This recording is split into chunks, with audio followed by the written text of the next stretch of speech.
దేవునికి మహిమ ఘనత ప్రభావాలు కలుగును గాక. క్రీస్తునందు ప్రియులరా, యేసుక్రీస్తు ప్రభువారు సర్వమానవాళి కోసం కలువరి సిలువలో ప్రాణం పెట్టాడని, కోట్ల మంది ప్రపంచంలో ఆయన సిలువ మరణ పునరుద్ధానాలను నమ్మి ఆయన ఆరాధిస్తున్న ప్రజలు,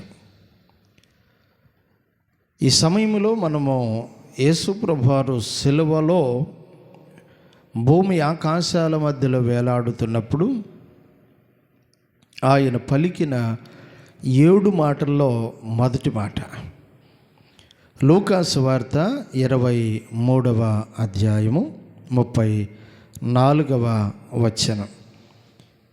యేసు, తండ్రి, వీరేమి చేయుచున్నారో వీరెరుగురు గనుక వీరిని క్షమించమని చెప్పెను. వారు ఆయన వస్త్రములను పంచుకొనుటకై చీట్లు వేసుకొనిరి.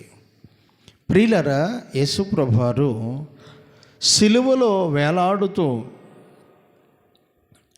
ఆయన అంగీని తీసి, ఎందుకంటే అది కుట్టులేని వస్త్రం గనక, యాజకుడు ధరించే వస్త్రం గనక, అది చాలా ఖరీదైన వస్త్రం గనక, అరుదుగా దొరికే వస్త్రం గనక, ఆ వస్త్రం కోసం అక్కడున్న సైనికులు సీట్లు వేసుకున్నారు. యేసు ప్రభు చూస్తున్నారు. అప్పటి వరకు ఆయనకి అన్యాయపు తీర్పు తీర్చారు, ముసుకేసి గుద్దారు, గడ్డం పట్టుకొని పెరికారు. యేసు ప్రభును రకరకాల దూషణ దుర్భాషలాడారు. ఇవన్నీ వాళ్ళు చేస్తున్నప్పుడు ఆయన చూస్తూనే ఉండారు. సిలువ మీద పండేసి కొట్టి, మేకులు కొట్టి యేసు ప్రభు వారు సిలువ పైకి లేపి ఆ రక్తమంతా కారిపోతుంటే వాళ్ళు చేస్తున్న పనులన్నీ కూడా చూస్తున్న ప్రభు పరమందున్న దేవునికి ఎలాగూ ప్రార్థన చేస్తున్నాడు. ఏమని చేశాడు ప్రార్థన? లేకపోతే ఏమని కోరుతున్నాడు తండ్రిని? తండ్రి, వీరేమి చేయుచున్నారో వీరెరుగురు గనక వీరిని క్షమించు అన్నాడు. ఎంత అద్భుతమైన మాట అండి ఇది.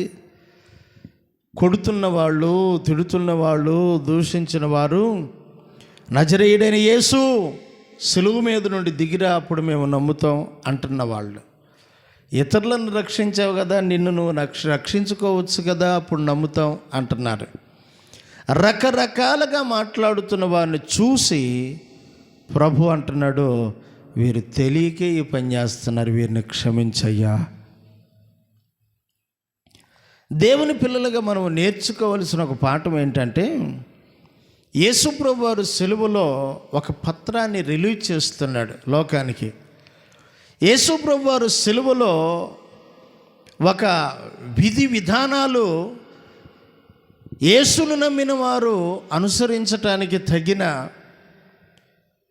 యోగ్యమైన కార్యాన్ని చేస్తున్నాడు. ఏంటి యోగ్యమైన కార్యం అంటే, తెలిసే కొడుతున్నారు, తెలిసే తిడుతున్నారు, తెలిసే రకరకాల ఇబ్బందులు పెడుతుంటే యేసు ప్రభు అంటున్నాడు, వీరు తెలియకే చేస్తున్నారు, క్షమించు.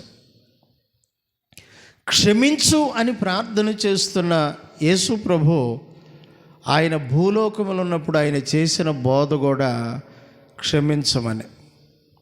యెషయా అంటాడు 53వ అధ్యాయంలో 8వ వచనం నుండి 12వ వచనం వరకు ఆయన చదువుతూ అంటాడు, చివరిగా అంటాడు, ఆయన తిరుగుబాటు చేస్తున్న వారి కోసం కూడా మొరపెడుతున్నాడంట. యేసు ప్రభు వారు తిరుగుబాటు చేస్తున్న వాళ్ళని, దూషిస్తున్న వారి కోసం ప్రార్థన చేస్తున్నాడు అనేది లేఖనం చెబుతుంది. యేసు ప్రభు వారు ఆయన బోధిస్తున్నప్పుడు చాలా శ్రద్ధగా చెప్పాడన్నమాట. ఇదిగో, మీ శత్రువులను ప్రేమించండి, వారిని క్షమించండి, నిన్ను ఒక చెంప మీద కొట్టినోడికి 2వ చెంప కూడా తిప్పండి. ఏందండి యేసయ్య బోధ? యేసు ప్రభు వారు ఆయన చేసిన బోధ లోకములో ఎంతోమంది మహాత్ములకు శ్రేష్టమైన మార్గమైంది.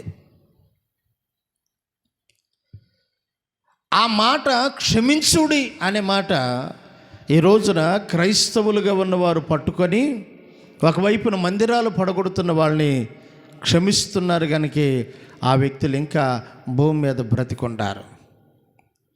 ఒకవైపు మందిరాలు పడగొడతాం, ఒకవైపు మందిరాలు తగలబెడతాం, ఒకవైపు సేవకురాండ్లను ఇబ్బంది పెట్టడం, సువార్త కొరకు వెళ్ళిన వారిని అనేక రకాల చిత్రహింసలు చేస్తుంటే గ్రహంస్టీన్ అనబడిన దైవజనుడు తన పిల్లలతో కూడా కారులో ఉంటే పెట్రోల్ పోసి తగలబెడితే భార్య అని అడుగుతున్నారు, ఏం చేయమంటావు అమ్మాయిలనంటే, మా దేవుడు మమ్మలను క్షమించినట్లుగా వీరిని మేము క్షమిస్తున్నామండి అని సాక్ష్యం ఇచ్చింది ఆ తల్లిగారు. ఎందుకు ఆ తల్లికి అంత మంచి మనసు కలిగిందంటే, ఇది యేసయ్య నేర్పిన ఒక చట్టం, ఇది యేసయ్య నేర్పిన ఒక సూత్రం. ఏంటో తెలుసా? శత్రువులను ప్రేమించండి, క్షమించండి. ఆయన మిమ్మలను క్షమించి ఉన్న ప్రకారం మీరును ఒకరిని ఒకరు క్షమించుకొనుడి అంటాడు ఎఫెసీ పత్రికలో పౌలు గారు. క్షమించుట, క్షమాపణ పత్రం. లేకపోతే ఈ రోజున ఎంతమంది వాళ్ళు చేసిన నేరాలకు శిక్ష అనుభవించాలి. క్షమించుట అని యేసు ప్రభువారు ఒక మంచి సూత్రాన్ని నేర్పాడు. ఏమంటే మీకా గ్రంథం 7వ అధ్యాయం 18వ వచనంలో ఎట్లా రాస్తాడు, ఆయన క్షమించుటకు సిద్ధమయ్యున్న దేవుడని. నెహెమ్యా గ్రంథంలో కూడా 9వ అధ్యాయం 17వ వచనంలో సిద్ధమయ్యున్న దేవుడు అంట క్షమించటానికి. ఆయన సిద్ధ మనసు కలిగిన దేవుడు అని అన్నాడు. 103వ కీర్తనలో 1 నుంచి 3 వచనాలు చదివితే ఆయన దోషములను క్షమించువాడు అని రాశాడు. ఇలాగ మనము 86వ కీర్తన 5వ వచనం చదివితే అక్కడ కూడా సిద్ధ మనసు కలిగి ఉన్నాడంట పాపములను క్షమించుటకు. కొన్నిసార్లు యేసయ్యలో ఉన్న ఈ క్షమాపణ మనసును మనము గ్రహించక దేవుని మనసును ఎరగని వారై యేసు ప్రభువారు ఎదుగో నా ఎదుటికొచ్చి నన్ను ఏలటానికి, నేను తమను ఏలటానికి ఇష్టం లేని వారిని నా ఎదుటికి తెచ్చి సంహరించండి అని చెప్పాడు కదండి. యేసును నమ్మకపోతే చంపేస్తామేనా, చంపమంటున్నాడా అనే మాటలు వినపడుతున్నాయి ఈ మధ్యకాలంలో. అయితే యేసు చంపమంటలేదు, ఎందుకంటే అసలు యేసు అనే మాటకు రక్షకుడు అని అర్థం. ఆయన చంపటానికి వచ్చినాడు కాదు. ఆశ్చర్యం ఏంటంటే యేసు ప్రభు కాలంలో ఒక్క యుద్ధం కూడా జరగల. చరిత్ర చూసుకోండి. యేసు ప్రభు దినాల్లో యుద్ధాలు లేవు. యేసు ప్రభు వారు ఏ యుద్ధం చేసినోడు కాదు, ఏ యుద్ధాన్ని ప్రోత్సహించినోడు కాదు. యేసు ప్రభు పట్టుకున్నది ఆయుధం కాదు, ఆయన పట్టుకున్నది కరుణ, ప్రేమ, దయ, క్షమాపణ అనే చట్టం. ఆయన కత్తితో రాజ్యాన్ని ఏలల, కరుణతో రాజ్యాన్ని ఏలాడు. అందుకే కోట్ల మంది మనుషుల మనసులను గెలుచుకున్నాడు ఆయన. క్షమించుట ఎంత మంచిదండి. దొంగలను క్షమించుట, వ్యభిచారులను క్షమించుట, అబద్ధికులను క్షమించుట, అనేక విధములైన వ్యక్తులను క్షమించాడు గనక ఈ రోజున ఇప్పుడు వాక్యం చెబుతున్న నేను కూడా క్షమించబడినోడ్నే. ఒకప్పుడండి దేవుని మందిరంలో అపవిత్రమైన కార్యములు చేశాను. సినిమా పాటలు పాడి, రికార్డింగ్లు చేసి, డ్యాన్సులు వేసి, అప్పుడున్న చెడ్డ స్నేహితులతో కత్తులు కటారులు పట్టుకొని తిరుగుతున్న రోజుల్లో రాత్రిపూట సెకండ్ షో సినిమా చూసి వచ్చి దేవుని మందిరంలో కత్తులు పెట్టుకొని పడుకున్న అనుభవం కలిగిన నీ దౌర్భాగ్యాన్ని యేసయ్య క్షమించాడు గనక ఆయన నన్నేం కొట్టలేదు, తిట్టలేదు, నాతో మాట్లాడి నన్ను బ్రతికించి ఆ దుర్భరమైన బ్రతుకులో నుండి నన్ను విడిపించాడు. యేసు ప్రభువారు క్షమించు అంటున్నాడు. ఎవరిని? హేరోదును, అక్కడున్న మత పెద్దలను, అన్న కైప అనబడిన వారిని, సైనికులను, కొట్టిన వాళ్ళని, దూషించిన వాళ్ళని, నిందించిన వాళ్ళని, అనేక విధములైన దుర్భాషలు ఆడిన వాళ్ళందరినీ క్షమించమని ప్రార్థన చేస్తున్నాడు. ఆ మాటనే పట్టుకొని రాళ్లతో కొడుతున్న వాళ్ళను చూసి స్టెఫను ఈ ప్రార్థనే చేశాడు. హల్లెలూయా. యేసు ప్రభువారు ఏ ప్రార్థన అయితే చేశాడో ఆదిమ సంఘం, ప్రారంభ సంఘములో స్టెఫను సువార్త ప్రకటిస్తుంటే అతన్ని రాళ్లతో కొడుతూ ఉండగా మోకాళ్ళలోని చేతులెత్తిదే ప్రార్థన, అయ్యా క్షమించమని మా ప్రభు చెప్పాడు, క్షమించమని యేసు ప్రభు బోధించాడు. వీరేం చేస్తున్నారు, వీళ్ళని క్షమించిన ఆత్మను చేర్చుకోమని స్టెఫను కూడా ప్రార్థన చేశాడు. దేవుని పిల్లలారా, దేవుని బిడ్డలుగా మనము నేర్చుకోవాలి క్షమించుట.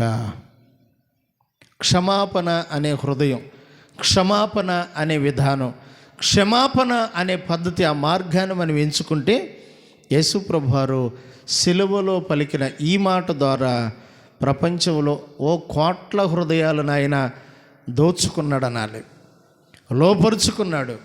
క్షమించుట అనే మాటతో ఆయన అనేకులను వశపరుచుకున్నాడు. కంటికి కన్ను, పంటికి పన్ను, కాలుకు కాలు, చెయ్యికి చెయ్యి అనే వినాదం కాదయింది. నిన్ను వలె నీ పొరుగువాన్ని ప్రేమించు. క్షమించుట అనే ఈ మాట మనందరి జీవితాలకు ప్రభు దీవెనకరంగా, ఆశీర్వాదకరంగా మార్చి మనము కూడా ఇతరులను క్షమించి క్షమాపణ ద్వారా వారిని ప్రభు కొరకు సంపాదిద్దాం. అట్టి కృప దేవుడు మనందరికీ అనుగ్రహించునుగాక. ఆమేన్.